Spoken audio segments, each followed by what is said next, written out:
지난 3일 미군이 베네수엘라를 공습했습니다. 표적은 주권국 현직 대통령 니콜라스 마두로. 트럼프 대통령은 마약 차단을 근거로 한 적법한 조치였다고 주장했습니다. 하지만 유엔의 평가는 달랐습니다.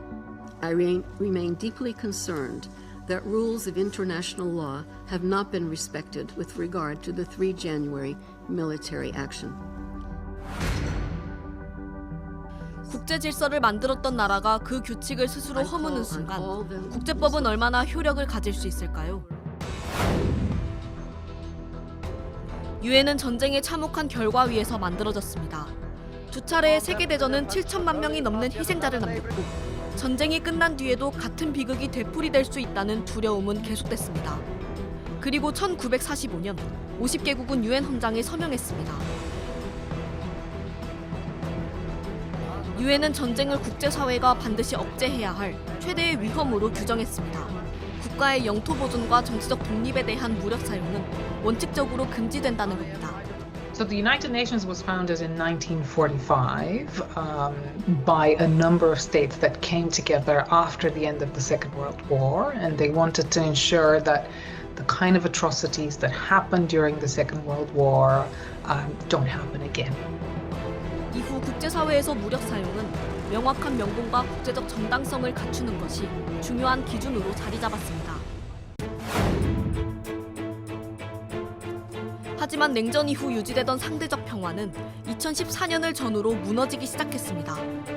우프살라 분쟁 데이터 프로그램에 따르면 국가 간 무력 충돌로 인한 사망자는 1989년부터 2014년까지 연평균 15,000명을 밑돌았습니다. 그러나 2014년 이후 연평균 사망자는 10만 명을 넘어서며 완전히 다른 국면에 들어섰습니다. 무력 사용을 제한해온 규칙이 무시되기 시작한 겁니다. 그 흐름을 상징하는 사건이 2022년 러시아의 우크라이나 전면 침공이었습니다. 이 전쟁은 무력에 의한 영토 변경을 금지한다는 국제 질서의 핵심 원칙을 흔들었고 매년 수만 명의 희생자를 낳고 있습니다. 이후에도 국가 간 무력 충돌은 반복되고 있습니다. 2024년에는 중동과 남아시아에서 국가 간 충돌과 외부 개입이 이어졌고 가자 지구에서는 부분적인 휴전 국면 속에서도 대규모 민간인 피해가 계속 발생했습니다. 문제는 이 전쟁들 앞에서 유엔은 아무것도 하지 못하고 있다는 점입니다. 유엔 안전보장이사회는 상임이사국의 거부권에 가로막혀 결의 채택조차 쉽지 않은 상황입니다. 총회 결의는 법적 강제력을 갖지 못하는 정치적 선언에 머뭅니다. 결국 남는 건 인도적 지원인데 그마저도 예산 부족과 정치적 압박으로 위축되고 있습니다. A number of countries have not paid their contributions. A number of institutions of the United Nations is unable to perform its work. It's unable to plan. It's unable to be strategically present in discussions. 그 사이 트럼프 대통령은 유엔을 밀어내고 영향력을 키워나가고 있습니다.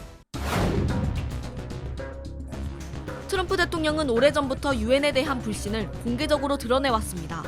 What is the purpose of the United Nations? These are the two things I got from the United Nations, a bad escalator and a bad teleprompter. 그리고 지난 1월 7일 트럼프 대통령은 미국이 66개 국제기구에서 탈퇴한다고 밝혔습니다. 미국이 국제협력을 마비시키려는 움직임으로 해석됩니다.